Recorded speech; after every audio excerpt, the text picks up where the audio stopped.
So today's focus is we have to find out who we're helping, the ideal client.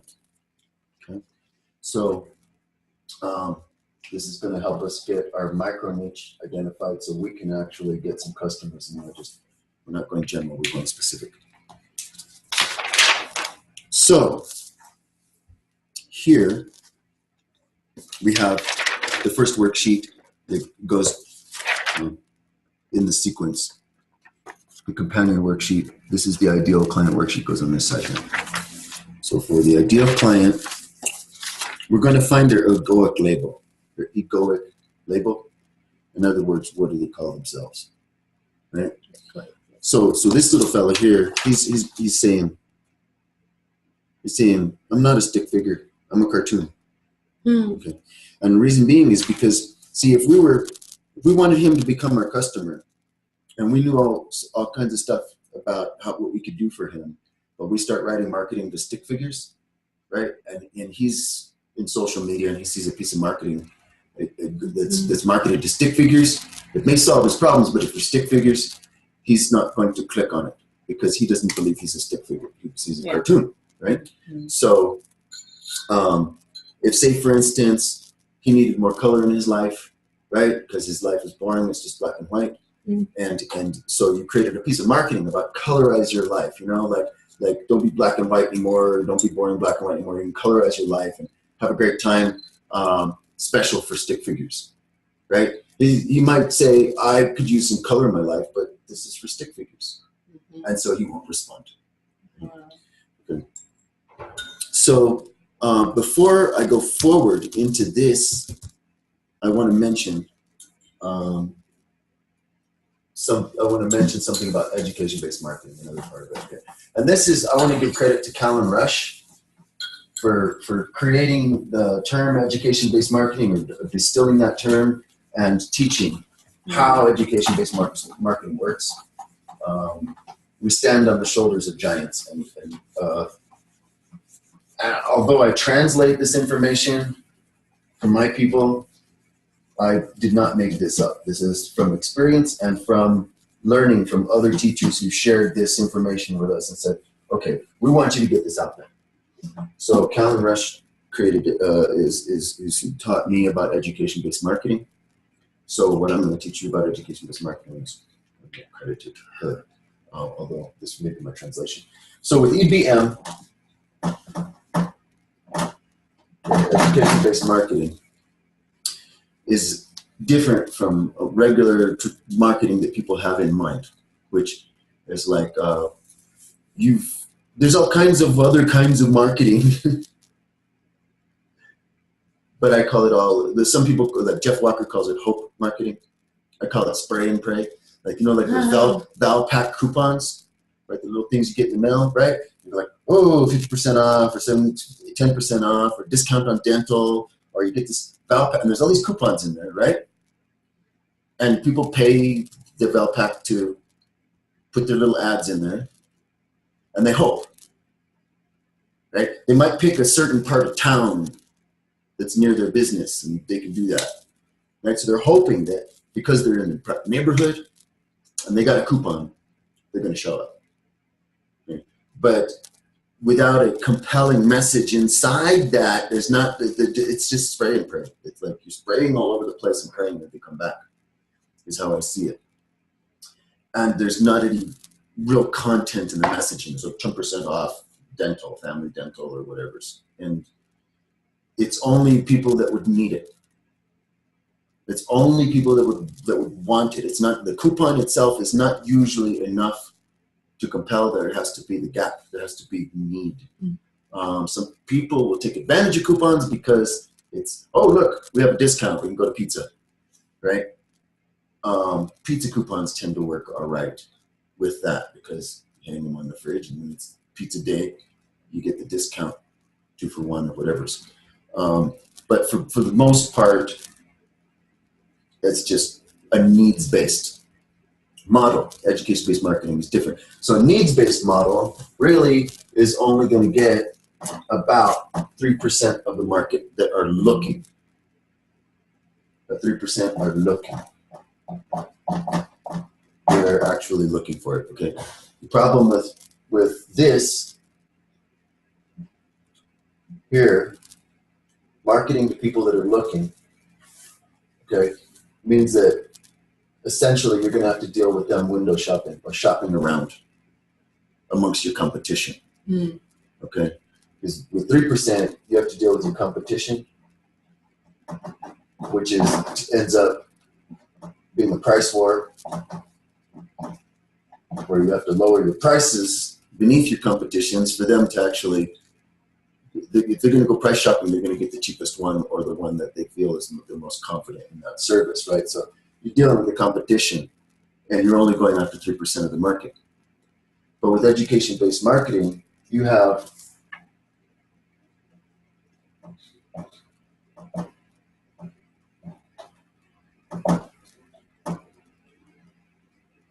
right, and I think there's another 7% in there. So you have 30%, 30%, 30%, and then I think this, I don't know, it's like 37 or something. I got to find out where that other 7% in there is. But basically, 30% of the marketing needs it. They're aware they need it, but they're kind of procrastinating. There's another 30% that's unaware. It's unaware that they need it. Okay. And then there's another 30% of the market that doesn't need it. I think somehow this other 7% in here falls in. Or actually, I think you get that 7% somewhere in here. But nevertheless, by tapping into this market over here and educating the people who need it, but I just haven't prioritized it, then you can get them to change their priorities by showing them the necessity of having it. And then the people that are unaware that they need it, right, can all of a sudden realize that they need it. So that allows us, with EBM, it allows us to go into an area that the competition is not able to get into. So we're able to tap into the 67% of the market that actually nobody else is fishing in. Whereas the competition is going to be out here having price war with their competition for the micro portion, if at best they get 1% of the market. If there's 3 providers in town, you know, they're fighting over 3% of the market. Whereas with EBM, you can get to 67% of the market. So might be like that 7% is the people that really need it and want it, and it's just looking for where is it. Do it right away. Yeah, I gotta review her materials again and see what she said about that 7%. But it's that part of the population that is like, this is the ones that they're really waiting for the push to be doing. They need some connection on the other with the problem and the solution. And these people, there's a connection with the problem and the solution, the symptoms. They already know they need it. I think the 7% is kind of in between aware. Maybe adding that too. So I'll look it up and we'll find out what that is. But the point being here is there's a huge part of the market that we can tap into that just needs to have some insight into the value of the product and what it can do for their life. So that's the reason and the value of the EBM, and we've found that this has been very, very successful with what we're doing with our program. Since we started doing EBM, we've been able to be selective, like I say, and actually pull the best possible clients into our program. And then by infusing combining education-based marketing and experientification of the entire program, then the program itself is literally inviting people into it. You know, I haven't, since I started the program, since I designed this new LEAP program, I haven't asked anyone to join my program, but a whole bunch of people have joined. right? Because they came, I invited people to a presentation, I invited people to a free class, I invited people to have part of the experience. And once they saw what we have, they decided, this is where I'm at. This is where I want to be. I want to do this because I don't want to wait any longer. This has everything. And so once they see that it has what they need, they just decide themselves into the program. And this is a whole new world for me because it's not very much work in that. It was work putting the program together, and it was work before having to do a lot of enrollment consultations and explain everything. But now that I've got marketing materials that walk people through it, I just walk them through the marketing materials and they decide what level they want. And we go there, right? And I want to show everybody how to do that because it's so much easier. And then you can start thinking about the way that you want the business to grow because you know you can. You don't have to struggle with trying to get those clients. So it starts out with the most important thing, your client.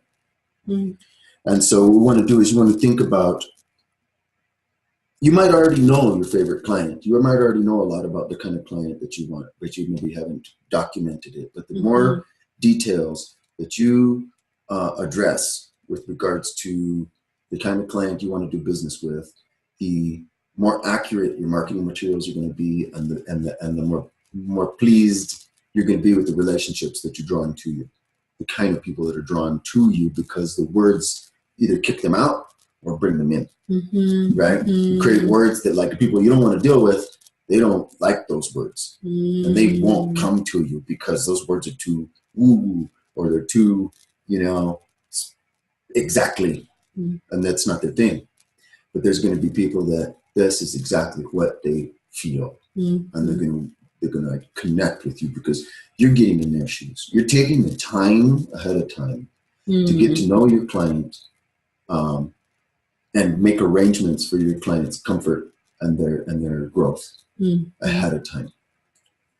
So some basic logistics that I pulled from another number of resources so that we have a checklist of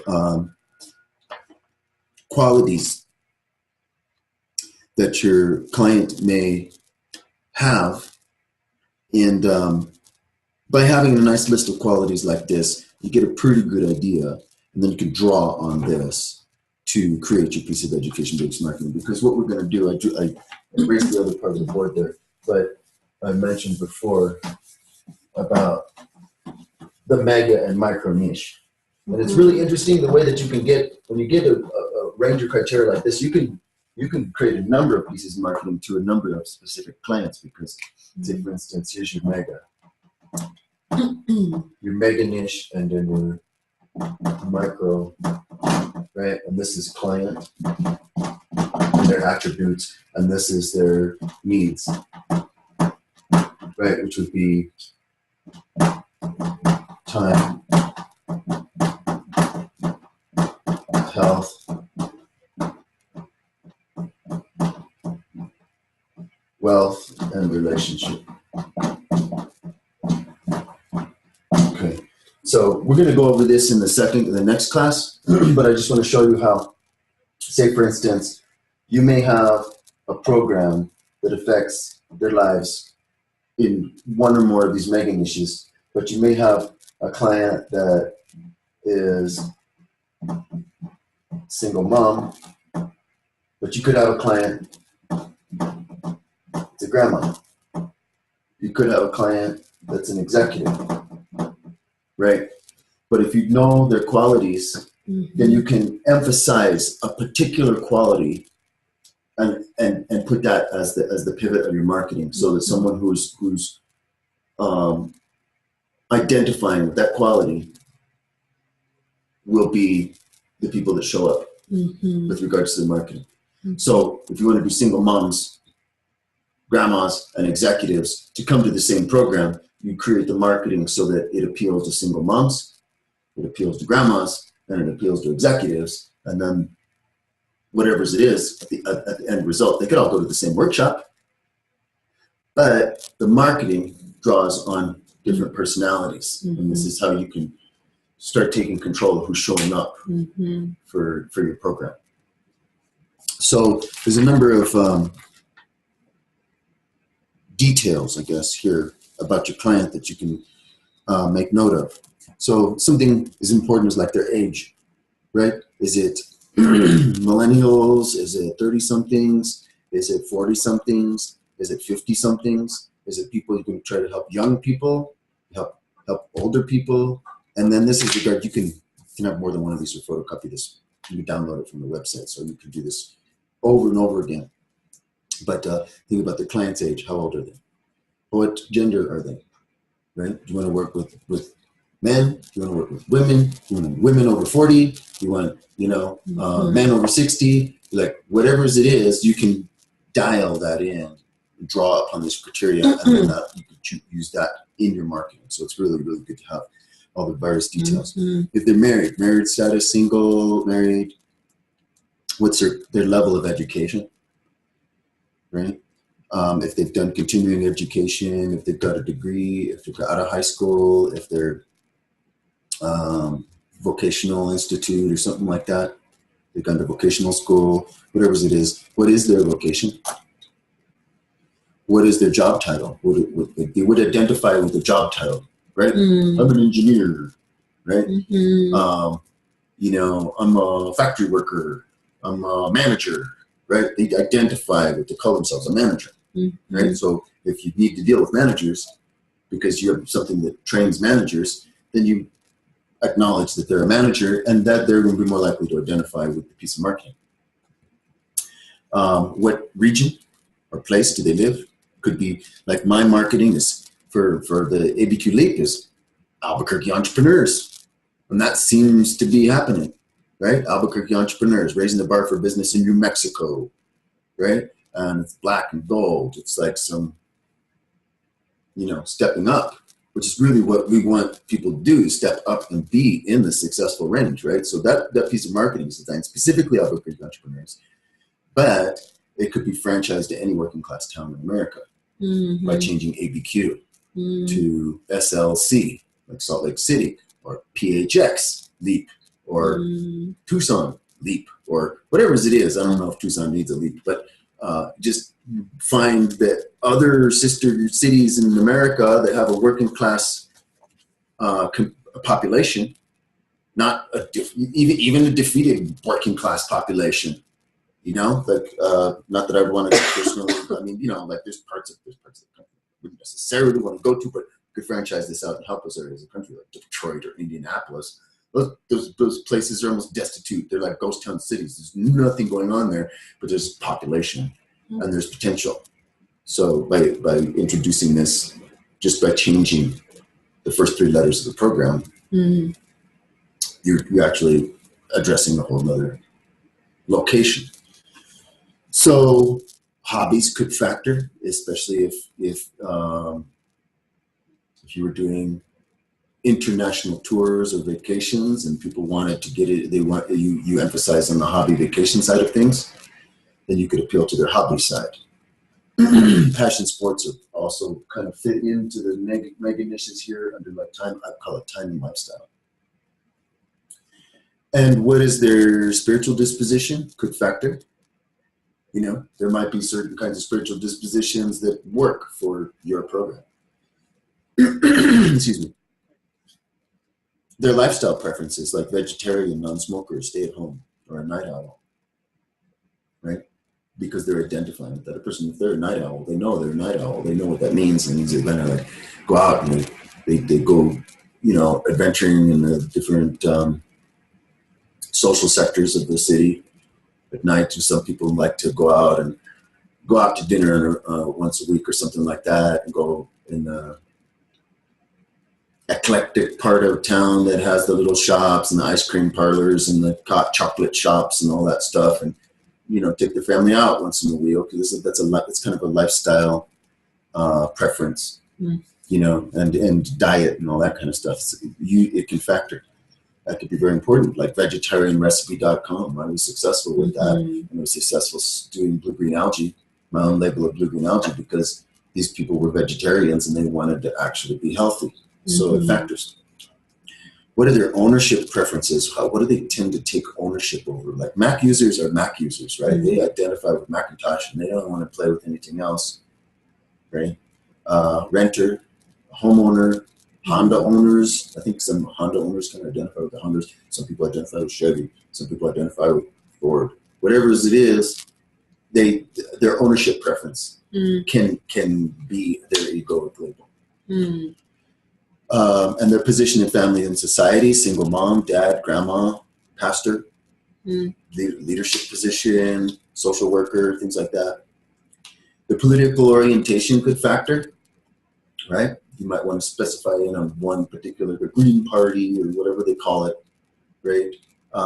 To draw on with and advertise a program to can be a factor.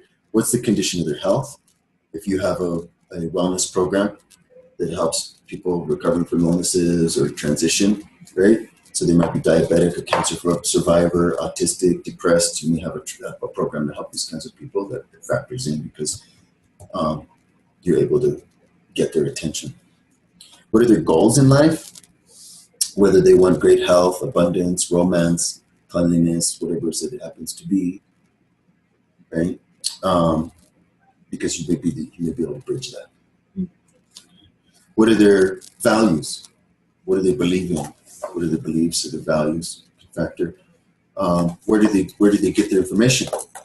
From books, from magazines, from blogs, conferences, gurus. Things like this are good to consider because that may be where you want to do your advertising. If you know that they get their information from books and magazines or blogs, then you can create a blog, or you can publish an ad in a magazine, and be where they're looking. And what do they call themselves? Will be ultimately, you have this body of information of ideas of what they are, having thought about the kind of person you want to do business with, and then at the end we'll wrap it up and we'll say this is what they call themselves. You know, whether it be like a single stay-at-home mom, or whether it be, you know, seven-figure executives in their 40s. Right?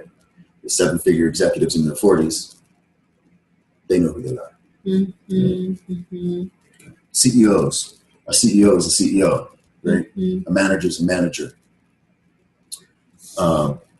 So by being able to gather and think about the kind of people that you want to do business with and what they're thinking about gives you foot in the door. You actually know you have somebody to work with. And then we're going to go from this, in the next week, we're going to cover the symptom and the problem that they have. We're going to separate the symptoms and the problems, and we're going to be able to identify the problem is going to be, the symptom and the problem are going to be on the same worksheet together. And I'll have that drawn up for the next week. But first, we want to get in on the client, and then we'll start thinking about what their symptom and problem are relative to your solution, right? Your program, and what it is that you provided for them. So the homework for this week is to brainstorm criteria on the ideal client, the person that you want to do business with, using this ideal client worksheet. And then once we get that figured out, we come over here and you'll label your ideal client on this worksheet. Then we'll have a symptom problem worksheet, and then your homework will be getting that figured out, and then you come and you put the symptom and problem here.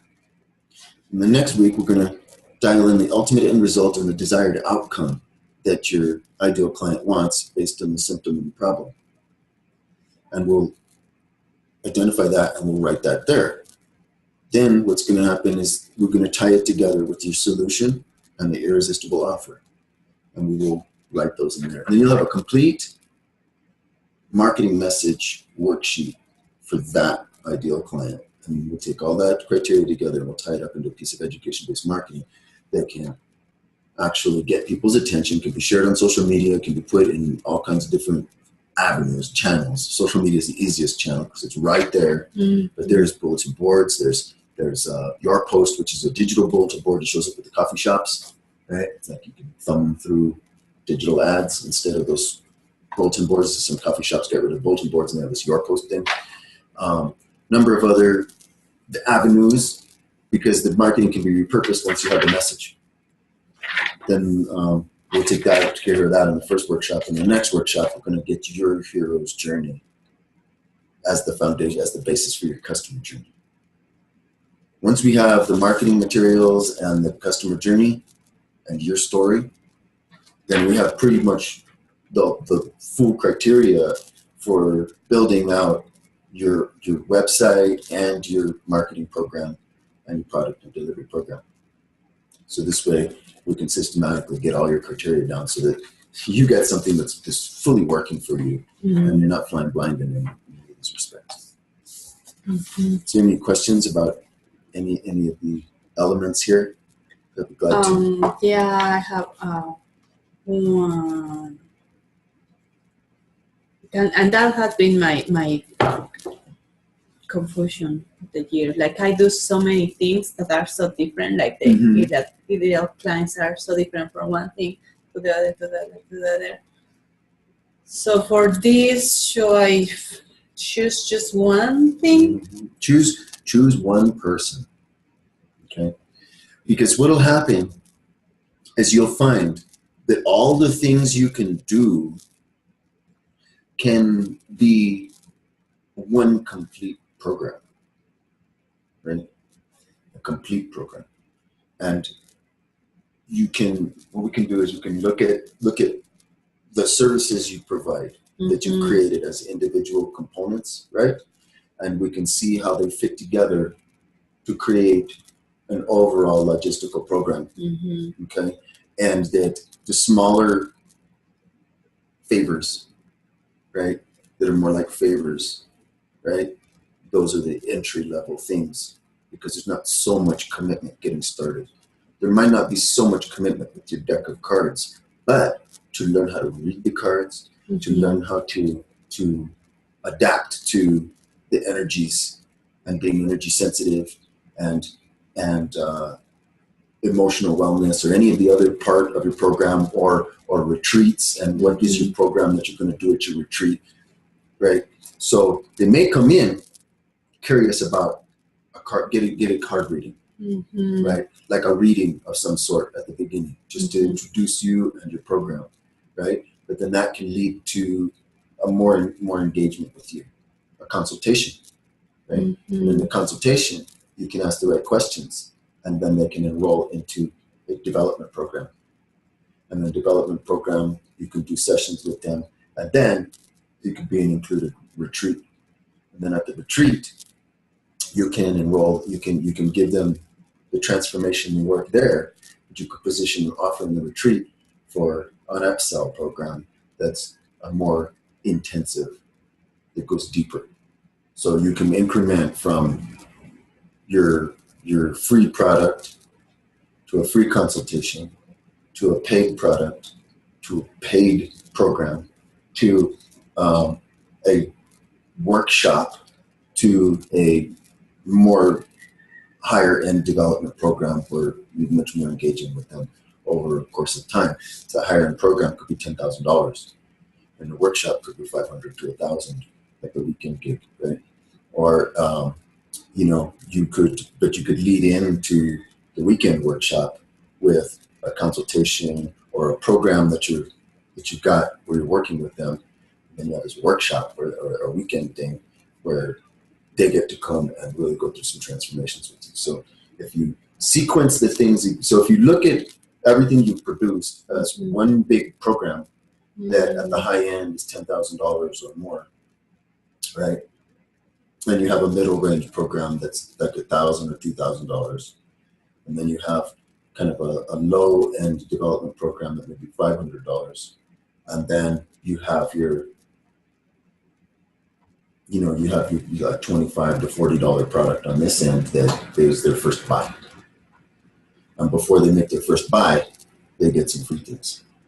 So that you understand the value and they start moving along in the progression of the development program. That's very interesting. Yeah, because we talked about your goals, and your goals were a retreat center here, and then a sister retreat center, a more nicer one that's in Central America. So if you realize that a retreat center, there's going to be a program there, And what's the substance of the program is components that you've already put together. And you can make a bigger, if you design your overall 3-year trajectory program to be the big retreat in Central America, and that big retreat in Central America could be $10,000, right? For people to come from here, and it could be all accommodations, everything's all good, but it could be 10 grand to go do this. But you could do one that's $1,000 here to intro people. Now, if people have gone through your program here and totally enjoyed it, there's a high probability they're going to take the upsell to go to Central America. Right?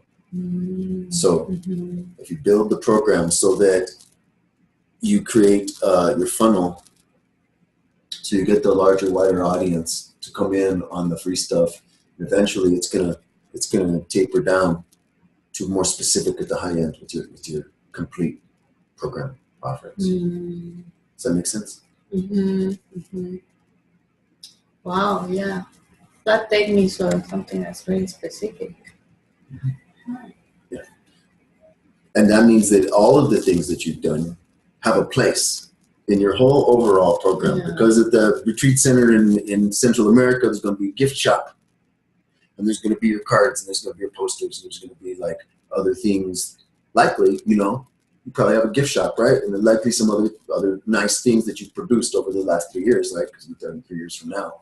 Over the next 3 years, you're going to produce media and other bells and whistles and other accoutrements that go with your program along the way. You're just naturally going to start having marketing assets and things that are going to work. Because I know you've already developed your card deck. Well, it's like, well, that right there is a huge asset. This is an international, I think it's an international hit. When somebody goes and develops a new card deck, you have the potential of getting into every metaphysical shop in the world. So we probably want to include that as a potential trajectory for creating your business. Now, if you're in every metaphysical shop in the world, now I'm not saying that, okay, how do you go get it? But it's possible, and it's likely, right, that you're going to start having some way to get these distributed to various buyers around. Well, along with the card deck could be involvement with your program, right? Because if your website's on your card deck and people are coming there, right, you have the marketing correctly established so people that are buying card decks out and about can get sucked into your program. You know what I'm saying? Like, whoa, okay, there's more. There's more to this. This is really neat. I want more. Right? When you create something really, really super neat, like an Oracle deck, you don't want that to be the be-all and end-all, the last thing that people ever have. You just want that to be the beginning. It is, yeah, it is. Just the beginning, right? Because you have so much more to give. Just an entry-level product. So we take that entry-level product and we recognize that's the beginning. We might do some free things to get to that. And then the big goal of where do you want to take people, right, is you retreat center in Central America in 3 years. So everybody buys a card deck now may end up in Central America at your retreat center in 3 years, right? If you look at the big picture. So you have a whole complete cohesive package. We design it like that. So work on, and then you just build it, and you build it based on what people ask for. Right? You find your best people, and then you make a program so it feels real good for them. So they feel like it's specially designed for them. And then this is where you create your tribe of raving fans that just totally love what you're doing for them. Does that make sense? Okay. So any other questions about this? You're welcome to ask. Okay. So again, there's a way that we can help the client decide that this program is for them.